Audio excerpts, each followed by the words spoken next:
Hi friends, അസ്സലാമലൈക്കും. Welcome back to my channel. അപ്പോൾ ഇന്ന് ഞാൻ വന്നിട്ടുള്ളത് ഫുഡ് റെസിപ്പി ആയിട്ടൊന്നല്ല കേട്ടോ. ജീരക മൈലാഞ്ചി എങ്ങനെ വീട്ടിലുണ്ടാക്കാമെന്നുള്ളൊരു വീഡിയോ ആയിട്ടാണ് ഇന്ന് ഞാൻ വന്നിട്ടുള്ളത്. അപ്പം ഇത് പല ടൈപ്പ് മൈലാഞ്ചികളുണ്ട് കേട്ടോ. അതായത് ബെല്ലം ഇട്ടിട്ടുണ്ടാക്കാം, മൈലാഞ്ചി ഇല ഇട്ടിട്ടുണ്ടാക്കാം, കോഫി പൗഡർ ഇട്ടിട്ടും, അങ്ങനെ പല ടൈപ്പ് മൈലാഞ്ചികളുണ്ട്. ഇന്ന് ഞാൻ വന്നിട്ടുള്ളത് ജീരക മൈലാഞ്ചി ആയിട്ടാണ്. നമുക്ക് വീഡിയോയിലോട്ട് കിടക്കാം. ഇതിനാവശ്യമായിട്ടുള്ളത് 5 സ്പൂണ് പഞ്ചസാരയും അതേ അളവിൽ ചായപ്പൊടിയാണ് വേണ്ടത്. പിന്നെ ഒരു 3 സ്പൂണ് വലിയ ജീരകവും 2 സ്പൂണ് ചെറിയ ജീരകവുമാണ് എടുത്തിട്ടുള്ളത് കേട്ടോ.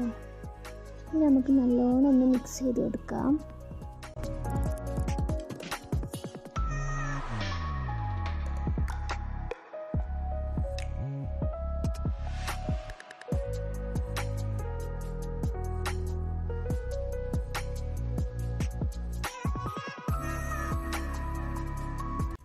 എന്നിട്ട് ഇത് ഞാൻ മെഹന്തി ഉണ്ടാക്കുന്ന പാത്രമാട്ടോ അത്. അതിനായിട്ട് ചെറിയൊരു ഗ്ലാസ്സും ഉണ്ട്, പിന്നെ ഒരു കുണ്ടുള്ളൊരു പാത്രമാണ് എടുത്തേക്കുന്നത് കേട്ടോ. ചെറിയ കുടുക്കേക്ക് നമുക്ക് എന്താക്കാം, ഗ്ലാസ് ഒന്ന് ഇറക്കി നടുവിലായിട്ട് ഗ്ലാസ് ഒന്ന് ഇറക്കി വെക്കാം. എന്നിട്ട് നമ്മൾ മിക്സ് ചെയ്ത് വെച്ച ജീരകവും പഞ്ചസാരയും ചായപ്പൊടിയൊക്കെ എന്താക്കാം, ഇതിൻ്റെ ചുറ്റുമായിട്ട് ഈ ഗ്ലാസ്സിൻ്റെ ഉള്ളിലേക്ക് ആവാത്ത രീതിയിൽ ചുറ്റുമായിട്ടൊന്ന് നമുക്ക് ഇട്ട് കൊടുക്കാം.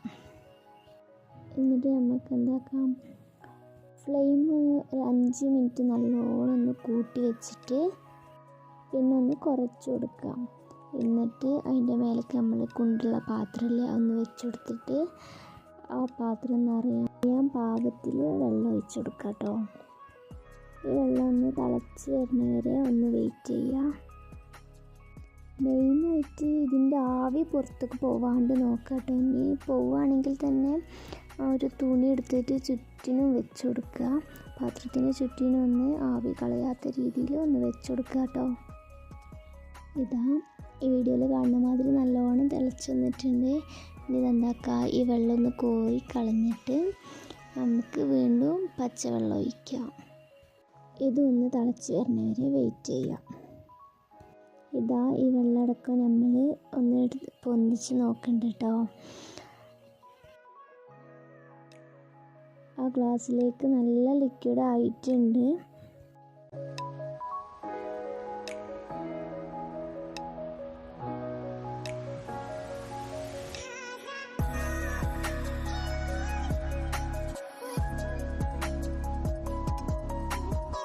കൈയൊക്കെ ഒന്ന് പൊള്ളാണ്ട് നോക്കുക കേട്ടോ.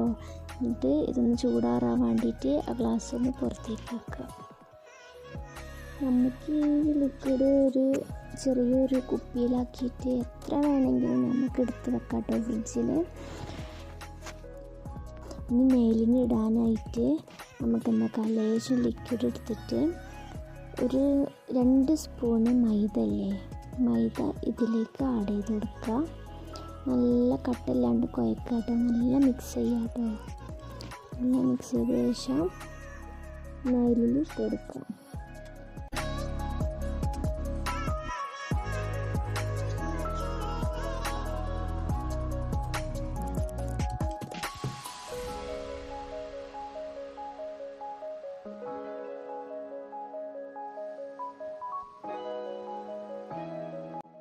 ഞാനിവിടെ നൈറ്റാണ് ഇട്ടത്.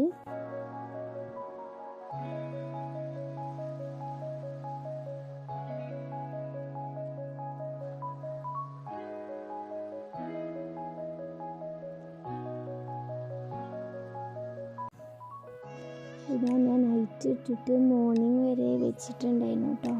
നല്ല റിസൾട്ടാണ് കിട്ടിയത്. ഞാൻ ഇത്രയും പ്രതീക്ഷിച്ചില്ല. നല്ല ചുവപ്പ് കളറായിട്ടുണ്ട്. ഒറ്റ വട്ടാട്ടോ അത് ഞാനിട്ടത്. ഇനി നിങ്ങൾക്ക് ചുവപ്പ് കളർ വേണമെങ്കിൽ ഇതൊരു വട്ടം കൂടി ഇടുക. എന്നിട്ട് നൈറ്റ് ഇടുക അല്ലെങ്കിൽ പകലിടുക. ഇട്ടിട്ട് കുറച്ച് നേരം ഒന്ന് വെച്ചിട്ട് കഴുകി കളഞ്ഞാൽ നല്ല കളറാവും, നല്ല ഡാർക്ക് കളറാവും കേട്ടോ. വീട്ടിൽ ശർക്കര ഇല്ലല്ലോ, അപ്പോൾ പിന്നെ എന്ത് ചെയ്യും, മൈലാഞ്ചി ഉണ്ടാക്കാനെന്ന് വിചാരിച്ച് നിൽക്കാൻ. ഈ വീഡിയോ ഒരു ഉപകാരമാവട്ടെ. അപ്പോൾ മാക്സിമം ഒന്ന് എല്ലാവർക്കും ഒന്ന് ഷെയർ ചെയ്യണം, ലൈക്ക് ചെയ്യുക. ഇത് ഉണ്ടാക്കിയിട്ടൊന്ന് ഫീഡ്ബാക്ക് അറിയിക്കുക. ഉറപ്പായിട്ടും കമൻറ്റ് ചെയ്യണം കേട്ടോ ഇത് ഉണ്ടാക്കിയിട്ട്. അപ്പോൾ മറ്റൊരു വീഡിയോ ആയിട്ട് പിന്നെ കാണാം. Bye bye.